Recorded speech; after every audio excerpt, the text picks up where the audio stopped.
Okay, thank you for coming to our Finance Committee meeting. We'll start with the minutes.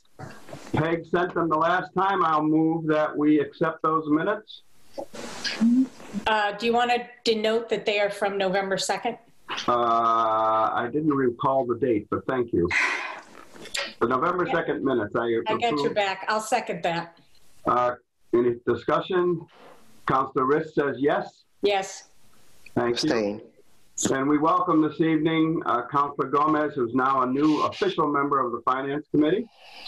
And I have to ask, it was on my agenda, but Councilor Conniff, do you want to continue to be clerk since you do it so rapidly? I enjoy having a role and providing some sort of service. So yes, I will continue to be the clerk. How did you luck out, Omar? We're going to owe me big time. Wow. Deep bow. Deep bow. Well, I think it's great as we get the minutes 5 minutes after the meeting. Mayor LaChapelle, do you have anything on Mayor's Speak other than the tonight's agenda? I just pointing folks' attention to the park grant that we got and were able to augment with CPA funds. So thank you to all in this community and CPA. Very, very exciting that we'll have a new trail that will be wide enough for fire equipment to go up. So let's hope they don't have to. you plan for these things. That's what I've learned. We're all Boy Scouts or Girl Scouts, whatever. Yep. So let's get into the two agenda items this evening are the tax classification. Councilor Gomez. Before you keep going, Mr. Chairman, I just want to say thank you for the veterans today. Today is a special day for everybody who served, especially like my dad who went to Vietnam, my father-in-law, my brother-in-law, a few uncles, a few aunts. So thank you, all you guys. This is amazing. Thank you for your service. Thank you. Well said. I kept thinking I was going to make a speech at the council meeting this evening, but unfortunately I had my weeks wrong. So Chris, you wanted to, we're starting off with the firefighter overtime request. And as I understand it, we had a very low budgeted fire overtime of $100,000, which was less than last year budgeted amount. And the mayor at the time that we passed the budget indicated that she would be sending us in various departments, including public safety and fire, different ways of making these lower budget items whole. And I believe that's what this is in a sense. But I'd like to get into overtime, and you wanted to give us a PowerPoint presentation. So I made you co-host. You can share the screen at your leisure, and then open it up to the councilors for questions. Okay, perfect, and thank you, Mr. Chairman, for that. Yeah, if I can, what I'm going to do is I'm actually going to stop my video and share my screen. And I just want to walk through the Finance Committee, some of the background as to where we are and how we got there. So let's first do this. Just bear with me 1 minute.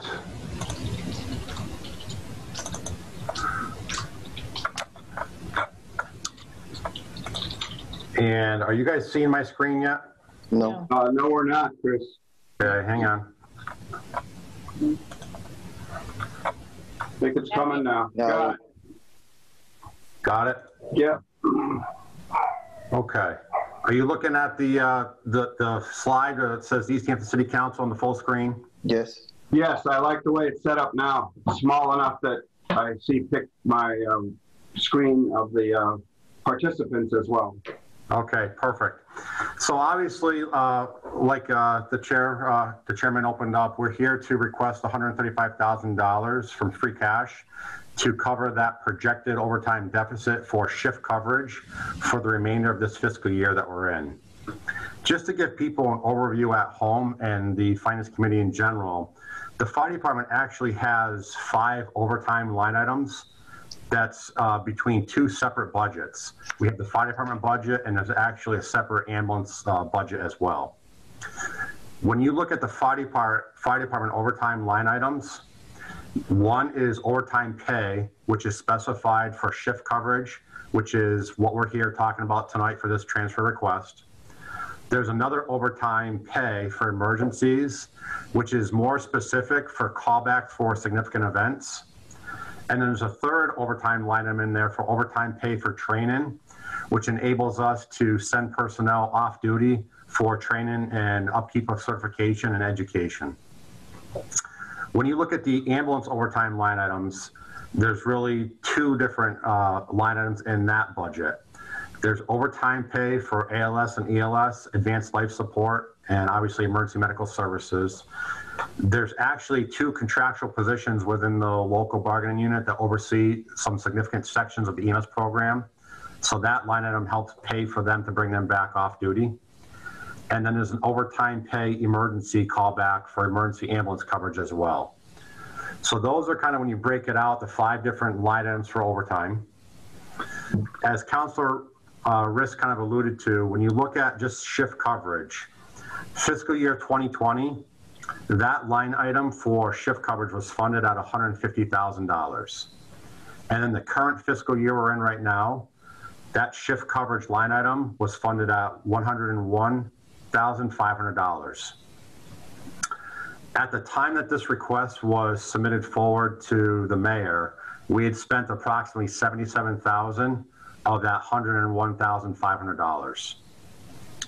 And then I know a lot of people always kind of are wondering what the average overtime rate is. So a top step firefighter overtime rate is $38.41 per hour. And what we did as we made this request and brought it forward to the mayor, we actually went back the previous 4 fiscal years and we looked at the actuals, not what was budgeted, but what the actual amount was that was spent specifically on this shift coverage. And when we looked at that and calculated out the averages, what we found was the actual spent for shift coverage per fiscal year was $236,000. When you look at overtime, there's some different driving forces behind what generates that number. And ultimately, one of the ones that we have to look at is the contractual requirements to always have 5 people on shift at a minimum. And right now, each shift has on it 7 people. So that allows you 2 people as a float. So if you have someone on vacation, out sick, or things of that nature, once we drop below, if we have more than 2 people out, that's when we start to incur that overtime. Some other driving forces for overtime can be significant events such as large fires, any mass casualty incidents, weather-related events, storms, microbursts. COVID-19 certainly has to be put in there as well. We've been tracking that since my tenure here at the end of July. I know it was tracked previously as well, but that's certainly, when you look at our personnel and how they have a higher probability of potentially having this because they're in the back of ambulances in this confined space for people with this anywhere from 20 to 30 minutes, it certainly needs to be at least considered going forward. Some other driving factors are family medical leave. I currently have 1 on intermittent family medical leave. Injuries, I've got 2 currently out long-term right now on injuries. And then I know the other driving factors is the Westhampton contract, which I'll speak about in a little bit in more detail. And then recalling to always maintain 2 firefighters available for response. A few years ago, it used to be what I was told anyways, 3 firefighters. And that was backed off over the previous years to always maintain 2. And my understanding is that at least gives the department the ability to get 2 people out the door, either on an ambulance or 2 people out the door on an engine. And then when they arrive on scene, 1 person is at least there to pump the engine and 1 person can stretch a hose line to start extinguishing the fire. So that just gives you a brief snapshot of some driving factors when we look at what causes overtime. I know the city of Easthampton was extremely fortunate to get a federal SAFER grant to increase their staffing. With that grant, they were awarded 4 new firefighters that were hired back in March of 2020. That grant pays for those 4 positions, 75% of the salary and benefits for the first 2 years. And then on the 3rd year, it drops down. The federal government pays 35%, and the city makes up the difference on each of those years. So right now we're in that first year of that grant, and we're paying the remaining balance of 25% for salary and benefits. And then when we look at FY 2022, we'll still incur that same debt as well. As part of the grant, all 4 of those firefighters were required to attend the fire academy to get their firefighter certifications. So that academy class, after they were hired, started in June. So all 4 of those new firefighters were completed with the academy on September the 11th. And ultimately what that led to was they were detailed for every single hour that they were with the department. They were detailed to the fire academy through those summer months, which obviously is that high peak duration of people using vacation. So that was one significant factor where I know people were under the impression that right out of the gate, these firefighters may have helped stabilize and possibly reduce some of the overtime. But obviously, having to send them to the academy, they weren't there to help contribute to any of that shift work. And then another requirement as part of the hiring process, all 4 of them were basic EMTs. Well, obviously, everyone understands that we provide a paramedic level service to the city. So right now, all 4 of them are going through their paramedic training. So that paramedic training, the classroom part will be completed at the end of June. The one good component of that is, unlike the fire academy where they're detailed there for every single shift, the paramedic training is just sporadic. Usually right now at this part of their program, they're meeting twice a week and usually 1 day a weekend. So it's really hit or miss as to if it's conflicting with their shift schedules. So we're incurring some overtime because of that, but not as much as when they're going through the academy. Well, ultimately, the city is not going to see the full value of those 4 new positions until next fiscal year, based on this training requirements. I know people were very interested in just looking at statistics and comparatives as to last year with this year. And this just gives everyone a brief snapshot. If you look at the bottom, you see total 1,033. So in 2019, from July through November 11th, the department did a total of 1,033 calls. If you look at the upper graph, what's of interest is just over 78% of those calls were classified as EMS. And if you just remember that number for a minute, looking at the 2019 numbers, as I scroll forward to the next slide, now we're looking at 2020, July through today, the same time period. We've gone up in our call volume, and we're still maintaining that 78% classified as EMS calls. So again, that just kind of gives you a benchmark as to call volumes, the types of calls we're going on, where we're at. Can I just ask a question real quick? Chris? Yes, sir. Go back 1 slide. 105 false alarm calls? Yes, sir. That's outrageous.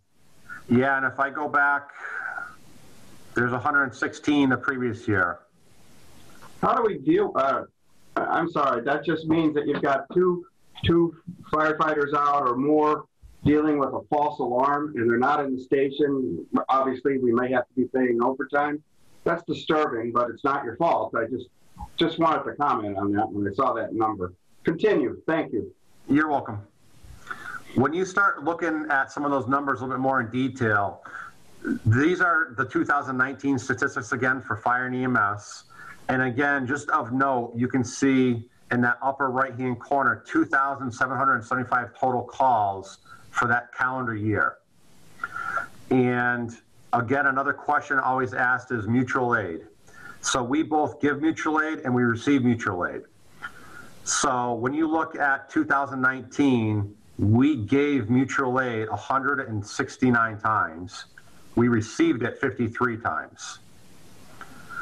The one thing to look at here, this overlapping calls, this is pretty significant when you look at out of the 2,775 calls, just over 22% or 617 of those were concurrent. So as one call went out, before they were even back in service, another call came in. And again, when you think about the 5 people on duty, the minimum of 5 people on duty, that's a critical number to think about, because if we're talking about just 2 ambulances and you look at those overlapping calls, well, if I've got 2 on one ambulance and 2 on another, now that leaves me with, at the minimum, 1 person back here to cover the entire city. And then it has our response times there. The average response time for all calls is 6 minutes and 26 seconds. Now, if we fast forward looking at this year and just running the numbers for September and October, again, we have 442 total calls, fire and EMS, for September and October. Mutual aid, we've given 39 times mutual aid. We've received it 7 times. And again, looking at this overlapping calls, which I put in bold red for you, just under 29% of those calls are concurrent. So 128 of the 442, we've had at least 4 people out of the station at the same time of our minimum of 5. So I'm sorry. And then when you look at average response time, this was actually pretty interesting as well, because this also takes into consideration Westhampton and those longer responses. So our average response time, all inclusive, is 6 minutes and 34 seconds. You look at EMS, it's longer than fire, 6 minutes and 37 seconds to 5:50. That contributing factor there is part of those Westhampton calls and those mutual aid calls we're responding to. And then the other component just to look at that I put in here, in terms of average for all calls for your turnout time. So you can see in parentheses, turnout time is dispatch to when they actually sign on the air and en route.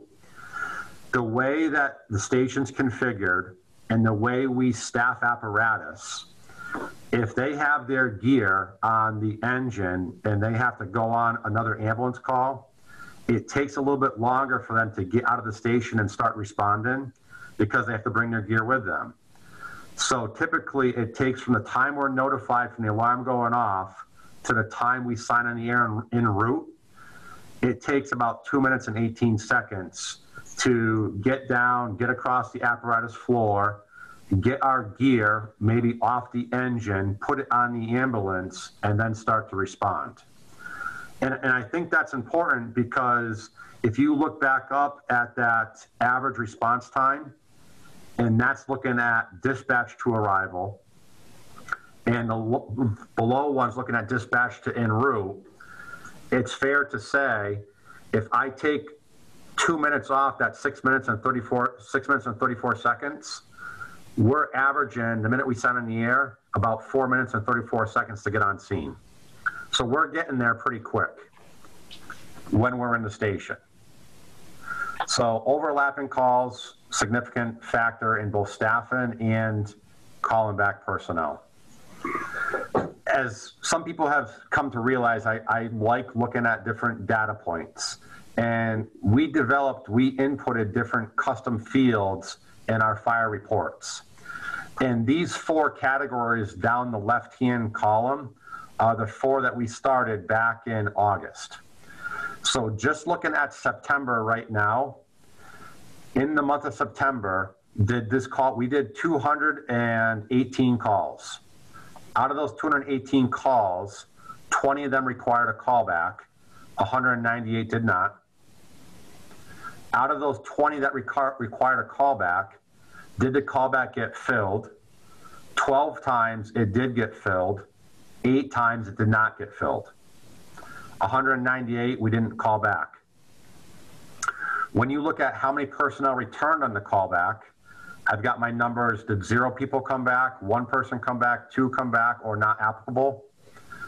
So how many people returned? 6 times we called back people, no one came back. 9 times we called back people, 1 person came back. And 5 times we called back people, 2 people came back. And then the very last line there, you'll see time without fire protection. So we talked about maintaining a minimum of 5 people and how critical that is. Even with that limited number of 5 people, just in September, the city had no fire protection. No one was available for 833 minutes or just under 14 hours. The longest time duration the city went without fire protection, no one was able to respond, was 90 minutes.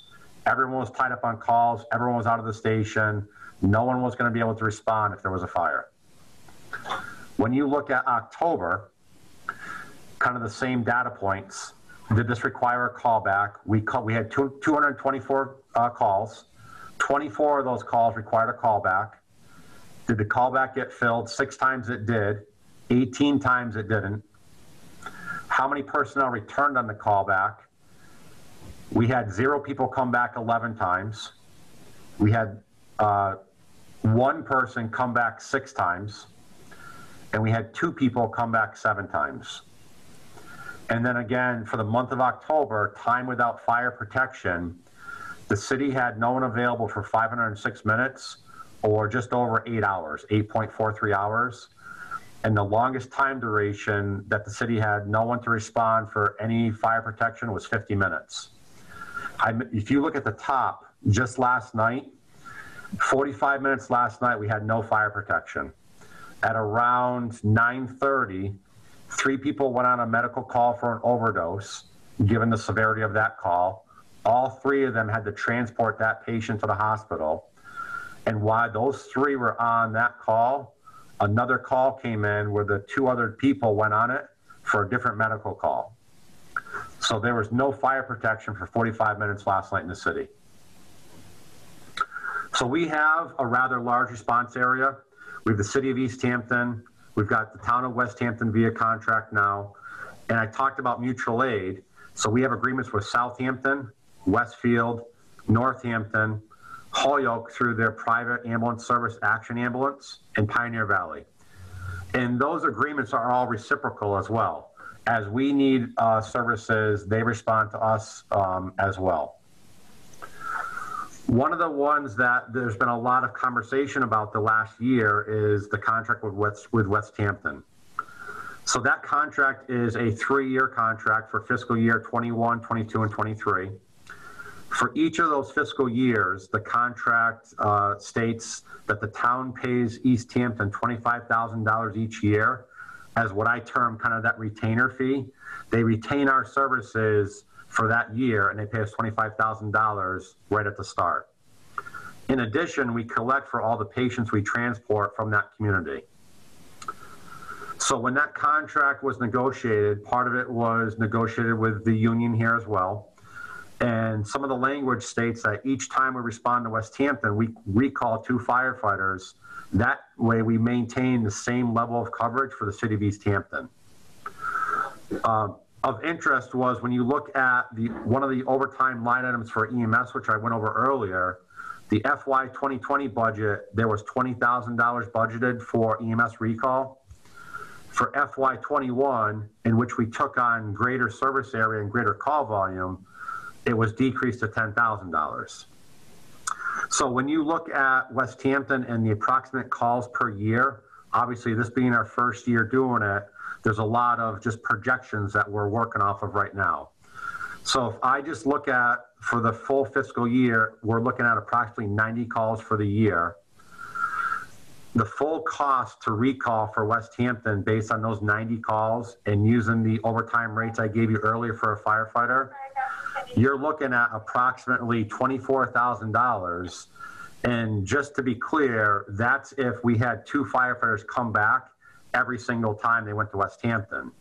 Obviously, we're keeping track of that, and that obviously isn't the case. But in terms of just trying to budget and prepare going forward, that kind of liability we're looking at is $24,000 a year. And then when you look at the actual numbers, I worked with Coastal Medical Billing. As of October 31st, we've done 26 calls to Westhampton, and we've collected just over $29,000, in addition to that $25,000 retainer fee we collected already as well. So that's kind of, again, the backdrop to Westhampton, the contract, how we maintain services for Easthampton and Westhampton, and the financial aspects of that contract as well. So some different types of calls we do. We do both mutual aid and ALS, Advanced Life Support intercepts. With mutual aid, when someone calls us mutual aid or we call someone mutual aid, that basically means the community has no ability to transport. Their ambulances are unavailable, they're on another call, or personnel are unavailable. So that leads to obviously limited personnel, but on the EMS aspect of it, when we go to any community mutual aid, we transport and we bill the patient for the entire transport. Compared with if we go for an ALS intercept, that community has an ambulance available, but just based on the nature of the call, they need more advanced training or more personnel. Given that scenario, we can only bill an intercept fee. Right now, our intercept fees are $275 per intercept. We recently sent out updated agreements. Right now, the standard in Western Mass is around $300 per intercept. So we wrote new agreements, we sent those out. We made those effective July 1st. That way there, in fairness to all of those other services, as I hope they would do for us, because we're midway through the budget year, it wouldn't be fair to increase those costs mid fiscal year. So we gave them plenty of advance notice as July 1st, we're gonna bring that up to the industry standard. And then the other one, so people understand a change we made in terms of intercepts, those agreements we sent out also state that we're no longer sending an ambulance if it's our last ambulance. We're maintaining our resources for Easthampton. If they call for an intercept, they have people there, they have an ambulance there, but we're not gonna send, if we have 2 people left in our last ambulance, I'm not gonna take that resource away from Easthampton if another community is already moving that patient towards the hospital. The last thing that we want to do, we want to maintain our resources to the best of our ability to manage those to benefit Easthampton as much as possible. So that certainly, by putting that in there, that meets that need. I know people, since we've taken on the contract, people look at where we go and what we do. One of the things, again, being a data-driven person, we created different categories. So this specifically outlines now in EMS where we go. So looking at September through today, and I picked September because I got in here July 27th, just getting things in place and kind of ramped up. We put this in effect September 1st. So looking September 1st through today, breaking down the numbers specifically, we've done 364 calls in Easthampton. We've done the 26 in Westhampton.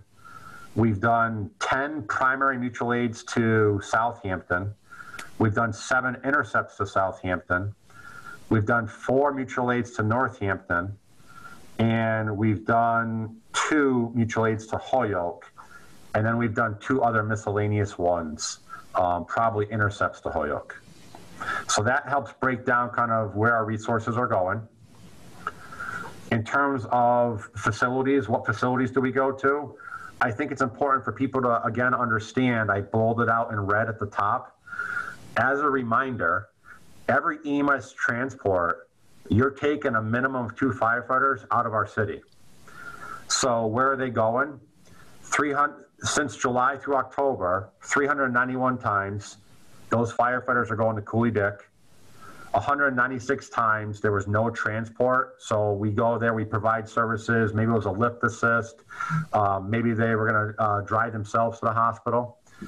82 times we've gone to Bay State, 42 times we've gone to Holyoke, and 6 times we've gone to Mercy Medical Center and 1 to Noble.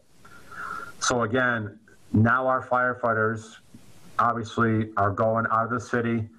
And if you look at Cooley Dickinson, from the time they go on the call to the time they come back and are in service, you're talking anywhere from 50 to 60 minutes to upwards of 90 minutes based on the severity of the call and the call nature. So I talked a lot about 5 people and one of the driving forces behind the overtime number we're here talking about tonight. So what do you actually get with 5 personnel? Well, again, personnel here are cross-trained and a cross-staff apparatus.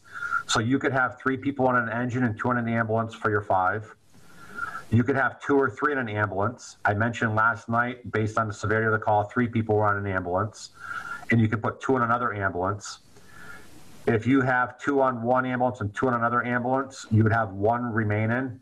They could team up with recall personnel or assistant car 4.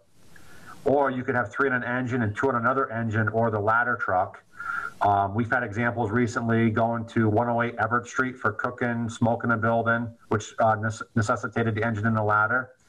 And then you have obviously some significant target hazards, 118 to 122 Pleasant Street down the Mills.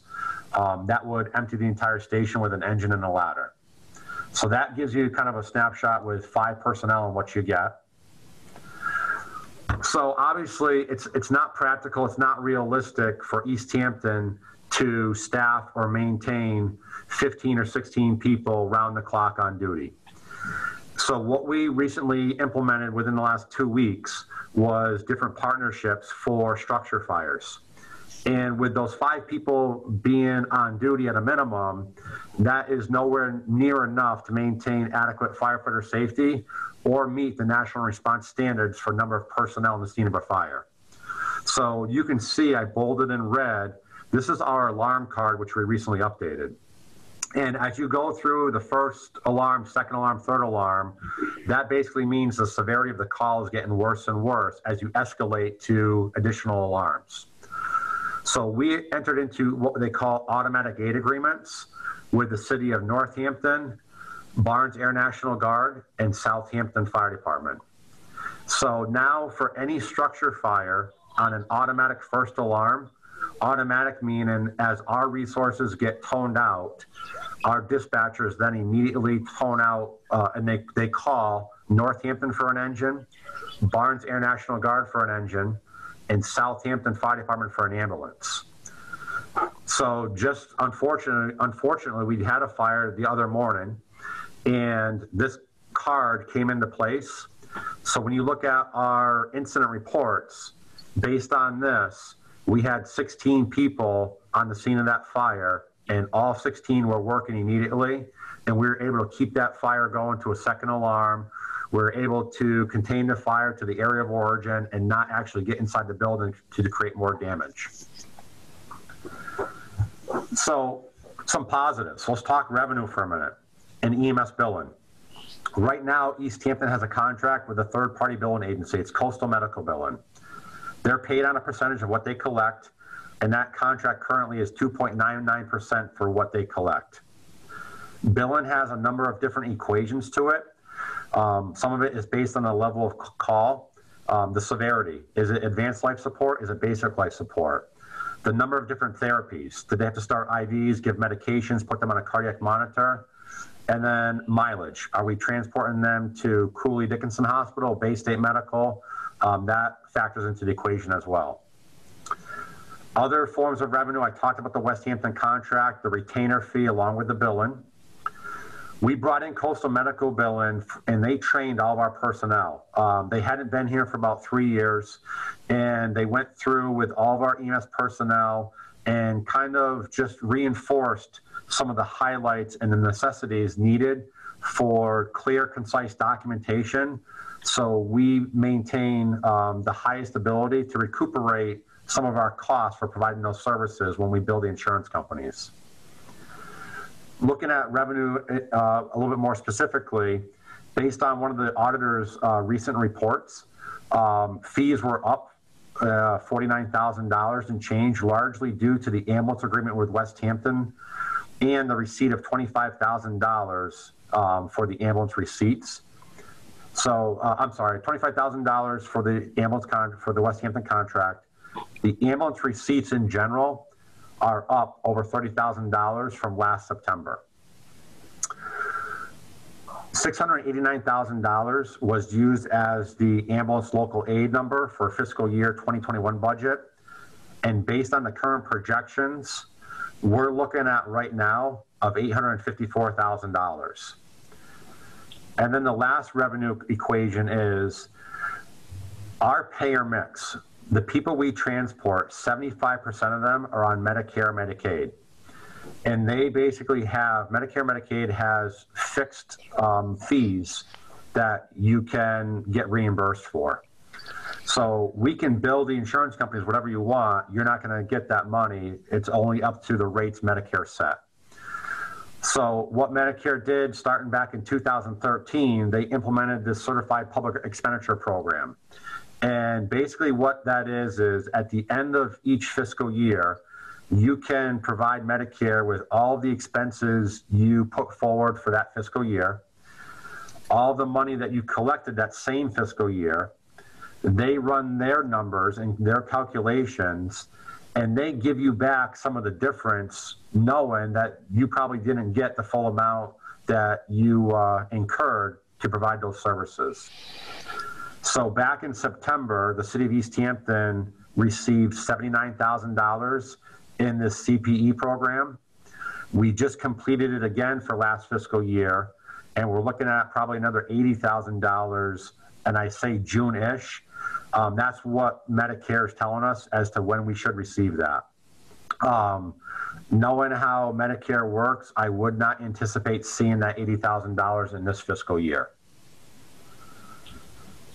Looking at Coastal Medical Bill in their summary, I think when you look at this, I think you look at the first 4 columns, obviously the first one being the months. The second column is the commitment. The commitment is how much we've actually billed out that month. The credits are what we collected. And then the adjustment is the difference between what we billed and what we collected. And again, people get nervous sometimes when they look at that adjustment number saying, wow, we're missing out on $324,000. But again, the city of Easthampton, our payer mix is 75% Medicare. So again, no matter what your rates are at for billing, you're not going to get that full reimbursement for the services provided. So right now in the first quarter, Easthampton has collected over $252,000 in local receipts going back to the general fund for EMS transports. That number does not include the $25,000 for Westhampton, and that number does not include the $79,000 that was received back in September from the CPE program. So just closing this out, our request for the $135,000 is based on staffing. I gave you a very brief overview of the reasons and the necessity for that staffing. Overtime budget of $101,500 in this fiscal year versus the actuals of the previous 4 fiscal years of $236, which makes up that difference of $135. The realization of the benefit for the new positions in July of 2020, again, we talked about those 4 safer positions. By the time they get through this fiscal year, they're still going through paramedic training, they're still taking classes. We won't see those actualizations until next fiscal year. And then just moving forward, we're going to continue to analyze the data, develop some measured approaches going forward into next fiscal year, and start to come up with some creative solutions to begin to reinvest into the service, which in turn will increase the revenue coming to the city via local receipts. So again, it was a very quick, brief overview, but I'm certainly happy to answer any questions in regards to this presentation. Okay, Peg, I'll get to you. I have a couple too. First of all, Chris, this is fantastic, and I hope, I'm going to tell people to please watch this. There's a great deal of information in here that I've been on the council forever, and I haven't had the opportunity to know a lot of what I'm seeing here, Chris, and I just appreciate it immensely. You answered almost all my questions. My questions are limited. But before I go on, councilors, we have about 15 more minutes before we must stop the meeting because we're in overlap with ordinance. But these two items aren't on public hearing until the 2nd. So we're going to probably, Chris, continue this if questions aren't answered in the next 15 minutes on the 23rd. That's our next meeting because we don't want to do one then. Peg, you go first. I have some questions, but go ahead. Sure. It's really a basic question. Chris, can you send me this PowerPoint? I'd like to include it in the minutes of the meeting.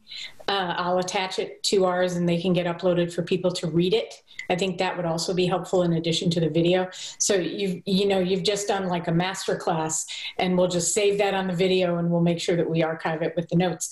I also want to make the comment that I also agree, just appreciate the detail that you've gone into here. I don't have any questions. I know you presented this to us, was it last week or 2 weeks ago? I can't even remember now. But you're very thorough. You've walked through it.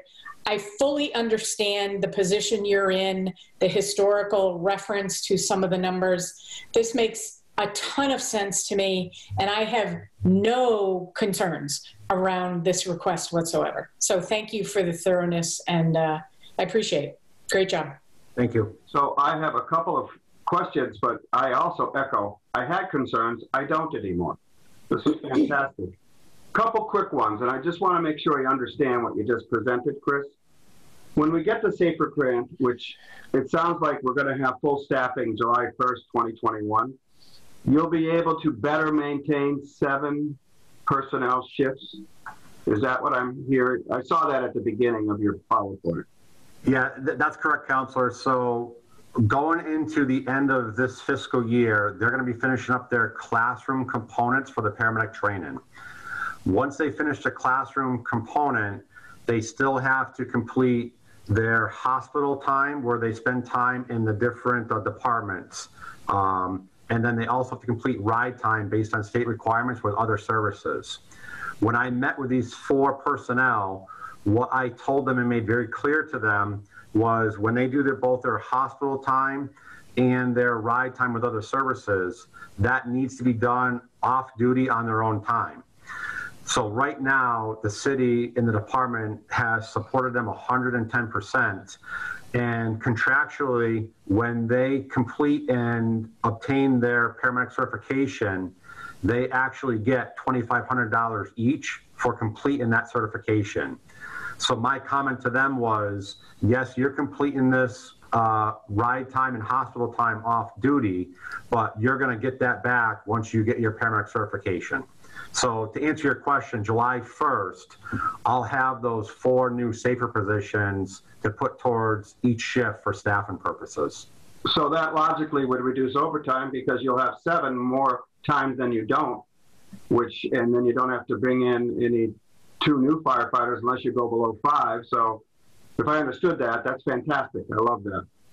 Second question, and I know based on what you've just shown us, the calls and everything, you're asking for 135 on top of 150, which you were, no, I'm sorry, I'm totally mistaken. It's 235 because you were granted 100. 150 was last year. And that's matching what the average calls were overtime for the last couple of years. So that's fine. The last thing, Westhampton did concern me, but if I read this, if I heard this right, I think it was 2019, you got $29,000 in billing and $25,000 they have to pay us. So that's something like $54,000. And then you subtract the $24,000 you estimate in callback overtime money. We're ahead 30,000. Did I read that right? Am I hearing that right?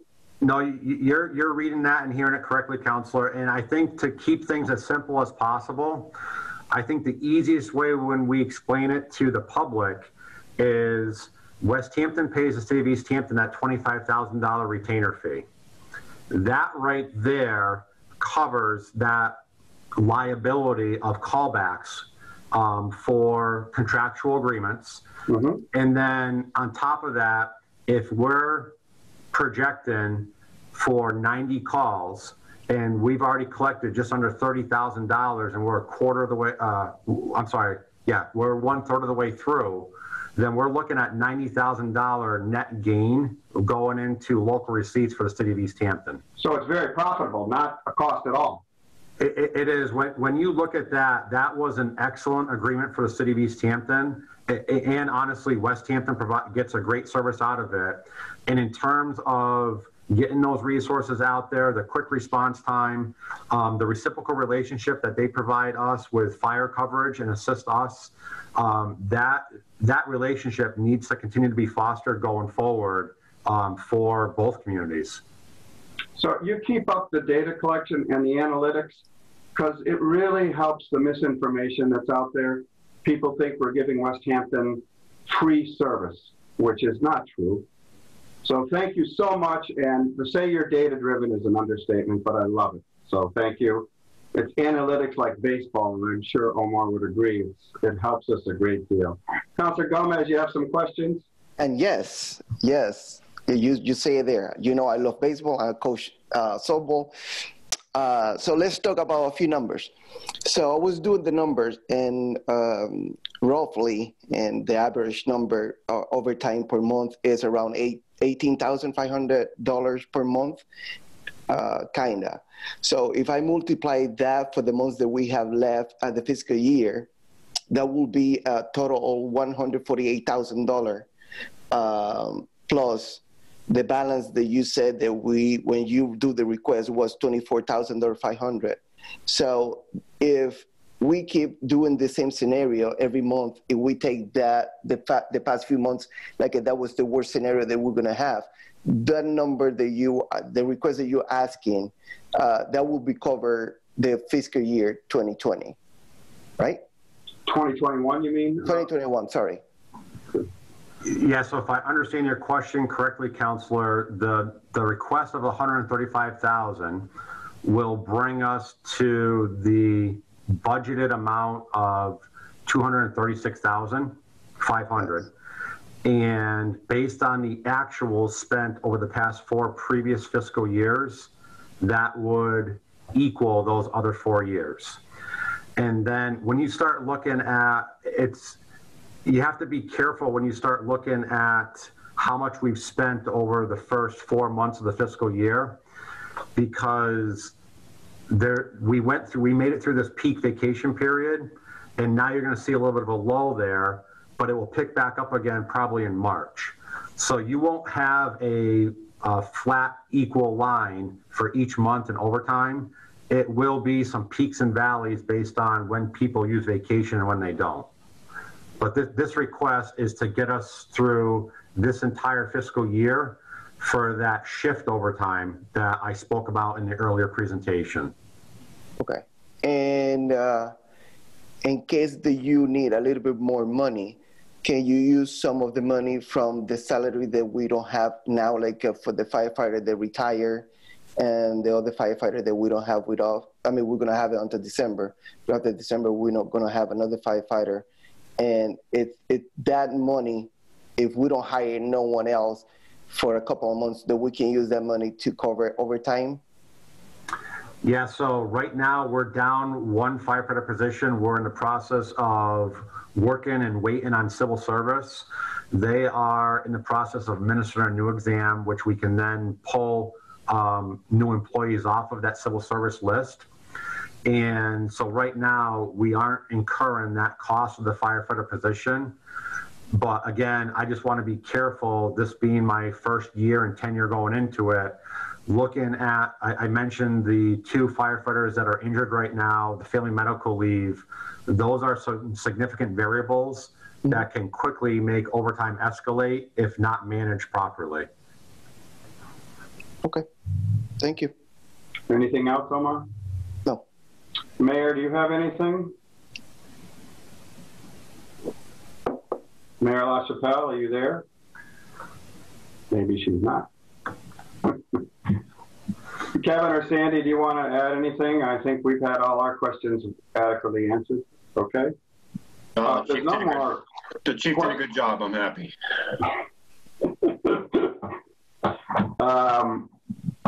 I will entertain a motion unless there's any other things to discuss. Councilor Coniff, would you make a motion, please? You're muted. We cannot hear you.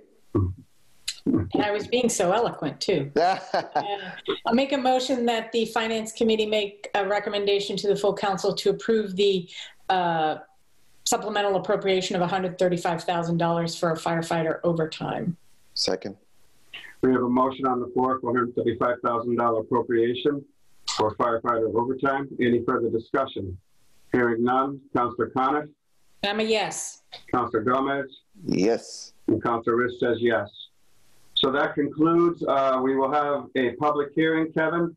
I don't think we'll need your PowerPoint presentation, but I'll encourage all the councilors to view this video, and maybe Peg will have it in the minutes so that we can, they should study it, and all the people in the city should study it, because then they'll understand what happens in our fire department and how it's paid for. The data is fantastic. Yeah. Chief, can you please send it to me too? The email? Yeah, absolutely. Once we end this call, I'll send it out to all three of you to have, and you can submit forward as necessary. Thank you very much, because I will forward it to all the other councilors. Thanks. Given the time, we have to stop because we have ordinance committee intersecting with us. We will deal with the tax classification on the 23rd. Councilors, that's our next meeting, because the appropriation for the mentioned CPA 175,000 is coming our way on Thursday. Next week, and we'll have to set a public hearing and debate that. So the 23rd for those two items, and the 30th for the 121A discussion. That'll be specific, that date for that. So thank you very much. I'll take a motion to adjourn. It's going to be at 5 p.m., right? Well, I want to make sure on the 30th, so 5 p.m. on the 23rd, but I want to make sure that Mike Nishan and his group is available at 5. And I'll send that out before I do a final agenda on that one. Okay, thank you. I make a motion to adjourn. Second. We have a motion to adjourn. Councillor Coniff? Yes. Councillor Gomez? Aye. And Councillor Riss says aye. Thank you all very much. Guys, thank you. Appreciate it. Once again, thank you. Have a good evening, everybody.